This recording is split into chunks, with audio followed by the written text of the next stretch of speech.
जी हिंदू हों या वो दहशतगर्द, वो लोग हैं। हमारा इस्लाम अमन पसंद दीन है और ये इस्लाम अमन पसंदी का दर्स देता है। हाँ, जो हमारे खिलाफ बोलेगा और हमें छेड़ेगा, हम अपना जवाब की कुव्वत भी अल्हम्दुलिल्लाह रखते हैं और हम जवाब उसे देंगे। और हमारे जवाब को अगर दहशतगर्दी समझते हैं तो हमें कोई मसला नहीं है। जो ईमान के खिलाफ जो कुफ्र है, इस ईमान के मुकाबले में आता है कुफ्र, तो कुफ्र को पसंद नहीं किया जाएगा। ना ये अल्लाह को पसंद है, ना मोमिन को कुफ्र पसंद है। अल्लाह की नाफरमानी वो कुफ्र की सूरत में हो या मुनाफकत की सूरत के अंदर हो या बेहयाई की सूरत के अंदर हो, वो जान को कत्ल किया, उसने पूरी इंसानियत को कत्ल किया। तो ये पूरी जय श्री राम दोस्तों, आज आपको मिलने वाले हमारे एक पाकिस्तानी मौलाना से। और भाई मौलाना की बातें सुनने के बाद आपको पता लग जाएगा कि हिंदू काफिर क्यों बोलते हैं और इनके दिमाग में क्या है, क्या घोला जाता है पाकिस्तानी मदरसों में बच्चों के दिमाग में। तो भाई बहुत ही जरूरी वीडियो है, तो वीडियो को जरूर देखना पूरा। चलिए स्टार्ट करते हैं। नहीं, जब हम इसको दुनिया की तालीम जिसको हम कहते हैं, अगर उसको भी हम जो है ना अल्लाह की रज़ा के लिए पढ़ेंगे और आगे फैलाएंगे तो वो भी हमारा दीन ही बनता है। तो हमारी फिर तिजारत भी दीन बन जाती है। तो माशाल्लाह यहाँ पर मदरसों के अंदर फ़कत जिनको हम दीनी तालीम समझते हैं वो तो है ही सही, यहाँ दुनियावी तालीम भी दी जाती है। मिसाल के तौर पर इंग्लिश पढ़ाना और इसके साथ जो है दूसरी जो स्कूल और कॉलेज के अंदर पढ़ाई जाती है तो वो अल्हम्दुलिल्लाह यहाँ पढ़ाई जाती है। की बात है, इसका इंतज़ाम मुकम्मल तौर पे है और बाकायदा तंजीमुल मदारिस जो हमारा है उसमें बाकायदा इम्तिहान जो हुकूमत पाकिस्तान की तरफ से रजिस्टर भी है और मंजूर शुदा है, उसके अंदर ये सारी चीज़ें हैं। हमारा पूरा एक निसाब है जिसके अंदर जो है ये इंग्लिश भी होती है, रियाजी भी होती है और जिस तरह मुताला पाकिस्तान है ये भी होता है और साइंस एंड टेक्नोलॉजी, ये सारी चीज़ें इसके अंदर होती हैं और बाकायदा इसका इम्तिहान होता है, पर्चे होते हैं और नताइज जो है ना वो आते हैं। तो ये दीन की तालीम के साथ जिसको हमारे मुआशरे में दुनिया की तालीम कहा जाता है उसका इंतज़ाम अल्हम्दुलिल्लाह इधर है। अच्छा, और ये एक मदरसा नहीं, तंजीम के जितने ये हज़ारों मदारिस पाकिस्तान के अंदर हैं तो उन तमाम के अंदर एक ही तरीक़ाकार है। अच्छा कारी साहब, इंटरनेशनल मीडिया पे ये कहा जाता है कि सिर्फ जो मदरसे हैं यहाँ पे सिर्फ मुसलमानों के पाकिस्तान के अंदर, या वैसे बात की यहाँ पे सिर्फ दहशतगर्द तैयार किए जाते हैं जो कि दुनिया में जाकर दहशतगर्दी फैलाते हैं, तो इसके बारे में थोड़ा सा बताएं।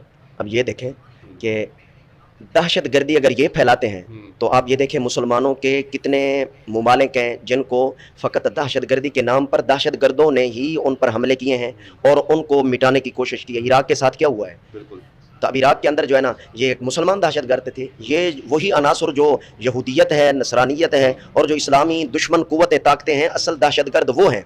उन्होंने हमारे मुसलमानों पर जुल्म सितम भी किया है। अफ़गानिस्तान के अंदर क्या हुआ है, ये नाम हमारा लिया जाता है कि ये दहशतगर्द हैं, असल दहशतगर्द वो लोग हैं। हमारा इस्लाम अमन पसंद दीन है और ये इस्लाम अमन पसंदी का दर्स देता है। हाँ, जो हमारे खिलाफ बोलेगा और हमें छेड़ेगा, हम अपना जवाब की कुव्वत भी अल्हम्दुलिल्लाह रखते हैं और हम जवाब उसे देंगे। और हमारे जवाब को अगर दहशतगर्दी समझते हैं तो हमें कोई मसला नहीं है। असल दहशतगर्द वो है, दहशतगर्द वो होता है जो दूसरे का हक मारता है और दूसरे का हक खाता है और दूसरों पे कंट्रोल करता है नाजायज़। असल तो दहशतगर्द वो हैं और ये ज़िम्मे हम दीन वालों के लगाए जाते हैं कि ये अल्हम्दुलिल्लाह मदारिस के अंदर कोई दहशतगर्दी नहीं फैलाई जाती, ना ही यहाँ पर दहशतगर्दों को जो है ना वो पाला जाता है और इनको तैयार किया जाता है। यहाँ पर एक दीन की तालीम है और दीन दहशतगर्दी का दर्स नहीं देता, ये अमन सुकून का दर्स देता है। अच्छा, माशाल्लाह हमारे साथ अलामा साहब मौजूद है, हम इनसे पूछें। कारी साहब एक चीज़ बताएं कि क्या हमारी जो इस्लामिक बुक्स हैं इनके बारे में कोई हिंदुओं के बारे में या और मज़हबों के बारे में भी कोई बातें हैं कि नहीं? वो कहा जाता है कि हिंदुओं के बारे में या और मज़हबों के बारे में सिर्फ इनके मतलब जो है नफरत अंगेज़ मैसेज ही बच्चों को दिया जाता है, क्या ऐसा कोई सिस्टम है या नहीं? अब देखें, अगर ये बात होती तो हम ले लेते हैं कुरान मजीद को, असल तो हमारा कुरान मजीद है, ठीक है ना। फिर इसके बाद हमारी हदीस की किताबें आ जाती हैं।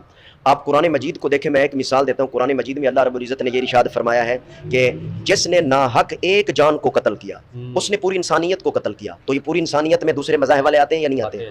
तो ये एक बात की है कुरान मजीद की। दर्जनों मिसालें कुरान मजीद के अंदर ऐसी मौजूद हैं जिसके अंदर कुरान मजीद जो है वो पूरी इंसानियत की हिदायत की बात भी करता है और पूरी इंसानियत जितनी अक़वाम आलम है ये कुरान मजीद उनके तहफ़्फ़ुज़ की भी बात करता है। हाँ, क्योंकि सब का मालिक खालिक अल्लाह है। जो अल्लाह के कानून को तोड़ेगा फिर अल्लाह रब्बुल इज़्ज़त उसकी पकड़ तो फरमाता है, दुनिया के अंदर भी आखिरत के अंदर भी। ये एक अलग चीज़ है। लेकिन हमारा कुरान ऐसा नहीं है कि वो नफरत फैलाता है। कुरान मजीद अमन का दर्स देता है और वो जो कुरान को नहीं मानता उसके बारे में भी ये कहता है अगर तुमने इसको ना हक कत्ल किया तो ये उसका कत्ल नहीं बल्कि पूरी इंसानियत का कत्ल है और उसकी सजा भी बयान की। क्योंकि हमारे कुरान के अंदर ये कि आप किसी के मज़हब को गलत ना बोले, क्या हो सकता है कि वो तुम्हारे सच्चे खुदाओं को। अब ये वो कुरान मजीद में जो है ना वो 12 नंबर 7 के एंड पर आयत मुबारका है, ठीक है ना। उसका मफहूम ये बनता है कि तुम जो है ना झूठे जो जिन लोगों ने झूठे खुदा बनाए हुए हैं अगर तुम उनको गालियाँ निकालोगे फिर उसके बदले में वो अल्लाह को गालियाँ निकालेंगे। तो गालियाँ निकालना किसी मज़हब में भी ठीक नहीं है, ठीक है ना। गलत ज़ुबान का इस्तेमाल ये अखलाकी तौर पर भी अच्छे अखलाक ये फ़कत जो है ना वो हमारा दीन नहीं। अच्छे अखलाक तो साबका जो अंबिया इकराम अलैहिस्सलाम हैं और उनके अखलाक आप देख लें।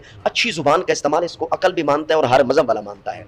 तो लिहाजा किसी को गलत ना कहने का ये मतलब नहीं, जो झूठ बोले उसको आप ये ना कहें ये झूठा है, अब उसको तो कहना पड़ेगा, ये सलाह तो करनी पड़ेगी ना। अब कोई चोरी करता है, जब हम कहें कि जी आप चोर हैं, वो कहे जी ये बदअखलाकी है, नहीं, उसको चोर कहना पड़ेगा। जो सच्चा है उसको कहो, उसकी तारीफ करो कि ये सच्चा है, तो मुआशरे के अंदर गलत सही का फर्क तो करना पड़ेगा। अगर इसको कहे नहीं ये गाली है, तो फिर ये गाली नहीं है, ये जिहालत और लाइल्मी है। तो जो गलत है उसको गलत कहना पड़ेगा, जो ठीक है दुरुस्त है उसको दुरुस्त कहना पड़ेगा, रात को रात कहना पड़ेगा, दिन को दिन कहना पड़ेगा। जब हक को आप हक कहेंगे, बातिल को बातिल कहेंगे, तो फिर ही मुआशरे तरक्की पा सकते हैं। अब इस चीज़ को भी अगर आप बदअखलाकी का नाम देंगे तो फिर हम इसको जिहालत कहेंगे, और क्या कह सकते हैं। अच्छा कारी साहब, मैं 2 सवाल से पूछूंगा, उसके बाद वाइंड अप करेंगे। आखिर जो इस्लामोफोबिया या इस्लाम को बदनाम किया जा रहा है, इसके पीछे कौन सी ऐसी कुव्वतें और क्या मिलेगा इनको इस्लाम को बदनाम करके? जैसे ये इस्लाम के खिलाफ जो कुव्वतें हैं ये आज से काम नहीं कर रही, ठीक है ना। ये नबी करीम सल्लल्लाहु अलैहि वसल्लम ने जब ऐलान नबूवत फरमाया और इस दीन को अल्लाह की तरफ ला कर ऐलान फरमाया और दीन की तबलीग और नशर व इशाअत की, तो उसी वक्त से इस दीन की मुखालफत शुरू हो गई थी। फिर नबी करम सल्लल्लाहु अलैहि वसल्लम मदीना तैयबा में तशरीफ़ लाए, तो चूँकि यहाँ यहूदी लोग रहते थे, ठीक है, तो वहाँ पर यहूदियत इस्लाम के खिलाफ खड़ी हुई। तो ये पीछे अगर हम जाते हैं तारीख की तरफ, तो ये 1400 साल हो गए हैं पीछे। ये यहूदियत इस्लाम के खिलाफ जो कुव्वत है उसकी बुनियाद ये यहूदियत है। पहले मुशरिक भी थे, लेकिन ये फिर यहूदियत और ईसाईयत, ये वो लोग हैं जो इस्लाम को बर्दाश्त नहीं करते, और ये इस्लाम के खिलाफ प्रोपेगेंडा आज से नहीं, ये शुरू से करते चले आ रहे हैं। और इस बात पर कुरान मजीद फुरकान हमीद में अल्लाह रब्बुल इज़्ज़त ने इन बातों को खोल कर बयान फरमाया है। तो यानी ये बात हम अपनी तरफ से नहीं कह रहे कि ये लोग इस्लाम के दुश्मन हैं, ये कुरान में अल्लाह फरमा रहा है, और कुरान मजीद अल्लाह की सच्ची किताब है। और कुरान मजीद ने चैलेंज किया हुआ है 1400 साल कि अगर ये झूठा हो, कुरान मजीद अल्लाह का कलाम ना हो और इसकी बातें सच्ची ना हो, तो तुम इस जैसी एक सूरत ही बना कर ले आओ। लेकिन आज तक कोई इस चैलेंज को ना कबूल किया किसी ने, अगर कबूल किया भी है तो वो इसमें कामयाब नहीं हो सका। तो ये अल्लाह ने अपनी आसमानी किताब कुरान मजीद में फरमाया है कि इस्लाम के दुश्मन कौन हैं, हम तो वो अल्लाह की बात बयान कर रहे हैं। वरना हमें इस तरह तो कोई बात करनी ही नहीं चाहिए। हमारे पास कुरान और फरामीन रसूल सल्लल्लाहु अलैहि वसल्लम मौजूद है। तो इस्लाम के खिलाफ जो दुश्मन कुव्वतें हैं वो कौन सी हैं, इसको कुरान मजीद ने अल्लाह ने वाज़ेह फरमाया है कि पहले अदवार के अंदर कई कौमें थीं जिसके अंदर मुशरिकीन थे, मुनाफिकीन थे, वो तो ख़त्म हो गए। लेकिन यहूदियत ये वो इस्लाम के खिलाफ वो कुव्वत है, ये शुरू से ही इस्लाम के खिलाफ चलती आ रही है। और ये उसी सिलसिले की आज ये कड़ी है कि आज भी मुसलमानों को जकड़ने की कोशिश की जा रही है और मुल्क पाकिस्तान को भी जकड़ने की कोशिश की जा रही है। तो अल्लाह रब्बुल इज़्ज़त जो है, हम यही कहेंगे उन्हें भी हिदायत अता फरमाए और हमें भी अपने दीन के मुताबिक चलने की तौफीक अता फरमाए। जब बंदा दीन पे चलता है तो फिर अल्लाह रब्बुल इज़्ज़त मदद भी फरमाता है, और अल्लाह रब्बुल इज़्ज़त जो है ये अज़ाब की सूरतें अल्लाह रब्बुल इज़्ज़त ये भी दूर फरमा देता है। वाहिद रास्ता यही है कि हक पर चला जाए और हक की दावत दी जाए। अच्छा कारी साहब, लास्ट सवाल पूछ के इसको वाइंड अप करेंगे। क्या हमारे जो यहाँ पे मदरसे या वैसे हिंदुओं के बारे में क्या सोचा जाता है, मतलब क्या नफरत अंगेज मैसेज या वैसे, क्योंकि इंसानियत भी तो है। आप ये याद रखें, जो ईमान के खिलाफ जो कुफ्र है, इस ईमान के मुकाबले में आता है कुफ्र, तो कुफ्र को पसंद नहीं किया जाएगा। ना ये अल्लाह को पसंद है, ना मोमिन को कुफ्र पसंद है। अल्लाह की नाफरमानी वो कुफ्र की सूरत में हो या मुनाफकत की सूरत के अंदर हो या बेहयाई की सूरत के अंदर हो, वो और ये काम करने वाले चाहे वो यहूदी हों या ईसाई हों या वो जी हिंदू हों या वो कोई हो, मुसलमान ही क्यों ना हो, अगर वो बेहयाई का काम करते हैं तो अब उसके खिलाफ भी बात करनी पड़ेगी। तो ये ऐसा नहीं है भाई ये नफरत अंगेज जो है ना इनके खिलाफ किया जाता है, चूँकि ये एक काफिर कौम है।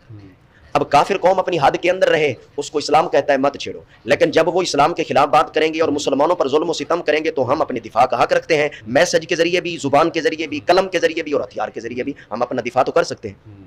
तो ये दरअसल ये दिफाई सूरत को कहा जाता है। ये जो है ना जी फितना अंगेजी कर रहे हैं और ये जी इस तरह के मैसेज फैला रहे हैं, हम अपना दिफा कर रहे हैं। वरना ये देख लें कि हिंदू कौम ज्यादा कहाँ रहती है, हिंदुस्तान में, इंडिया के अंदर रहती है ना, वहाँ पर मुसलमानों पे कितना जुल्म हो रहा है। ये कश्मीर के मकबूजा कश्मीर के ऊपर कब्जा भी है और साथ साथ उनके साथ नस्ल दर नस्ल जुल्म सितम किया जा रहा है। तो अगर इसके खिलाफ जब हम बात करें और इसको ये रंग दे दिया जाए जी ये नफरत अंगेज मैसेज फैलाया जा रहा है, नहीं, ये तो हमारा दिफा है और ये इसकी इब्तिदा है। आगे इंतहा होगी कि हम अपने मुसलमान भाइयों का मुकम्मल जब दिफा करेंगे हर लिहाज से और हर पेज पर, तो फिर होगा। तो इस तरह इसको ये रंग दे देना कि ये नफरत फैलाई, ये नफरत नहीं है, ये हमारा हक है दिफा करना, वो किसी तरीके से भी हो सकता है। उम्मे मुस्लिमा के तौर पे आप कोई पीसफुल मैसेज लास्ट में देना चाहें? देखें ना जी, उम्मत मुस्लिमा ये मुस्लिमा सलामती से है और ईमान अमन से है। अमन और सलामती ये उम्मत मुस्लिमा के लिए भी मैसेज है और दूसरी अकवाम के लिए भी ये मैसेज है कि अमन व अमान पे आना चाहिए। और अमन व अमान क्या है, किसी का हक ना खाएं और किसी के ऊपर जुल्म व ज़्यादती ना करें। कोई भी है अगर वो जुल्म व ज़्यादती नहीं करता, किसी का हक नहीं खाता, तो ये उम्मत मुस्लिमा में भी अमन होगा। और जो आज तो आपको मैंने लाइव सुना दिया भाई, और शायद आपको भी सब कुछ समझ में आ गया होगा भाई। मौलाना साहब का भाई ज्ञान, भाई 10 बच्चों को बिठा के बैठे हैं यहाँ पे, मौलाना जी ज्ञान सिखा रहे हैं। अगर उनसे साइंस का एक क्वेश्चन पूछ लूँ, मैथ का एक क्वेश्चन पूछ लूँ, भाई नहीं आएगा। 100% गारंटी भाई, एक परसेंटेज निकालना भी नहीं आएगा उसको, साइंस की एक छोटी सी थ्योरी तक नहीं आएगी। लेकिन उनको इस्लाम का एक अलग तरीके से नजरिया दिखाया जा रहा है, एक अलग से ज्ञान दिया जा रहा है, काफिर नाम वर्ड जो उनके दिमाग में घोला जा रहा है, सिखाया जा रहा है। तो भाई क्या ऐसे कोई देश तरक्की करेगा? तुम छोड़ दो भाई, देश को छोड़ दो, इंसानियत को तो रखो यार सामने। इंसानियत, एक इंसान है धरती के ऊपर आया तो उसकी भी इच्छा है वो जी अपनी ज़िंदगी को जी करके, अच्छी सी ज़िंदगी को जी करके जाए, लेकिन तुम लोग डिस्टर्ब क्यों करते हो यार? अगर तुम इतना ही अच्छा है मानते हो चीज़ों को तो अपने देश की हालत सुधारो, अपनी ताकत को, अपनी इस चीज़ को यार अपने देश की सुधारने में लगाओ, तो हम मानेंगे हाँ भाई कुछ तो दम है तुम्हारी चीज़ों में, इनमें। दोस्तों सुन लिया आपने मौलाना भाई, छोटे बड़े, अब ये ज्ञान बंद नहीं हुआ, ये जहर घोलना अभी भी चालू है भाई। देख रहे हो कैसे जहर घोला जा रहा है बैठ के उनके काफिर अलग है, अलग जो भी कोई भी किसी को मानेगा तो वो काफिर होगा, और काफिर अगर कुछ बोलेगा तो भाई उसके साथ गलत भी काम होगा, ऐसा बोल रहे हैं मौलाना जी। ख़त्म है भाई, नहीं देश की तरक्की नहीं हो सकती, कसम से तरक्की नहीं हो सकती। अच्छा है इंडिया में ऐसी सोच के लोग बहुत ही कम है। दोस्तों अपनी राय हमें कमेंट में बताइएगा, इन मौलाना के बारे में आप क्या सोचते हो भाई, ये भी हमें जरूर लिखना कमेंट में। मिलता हूं आपसे अगली वीडियो में, बाय बाय, जय हिंद, जय श्री राम।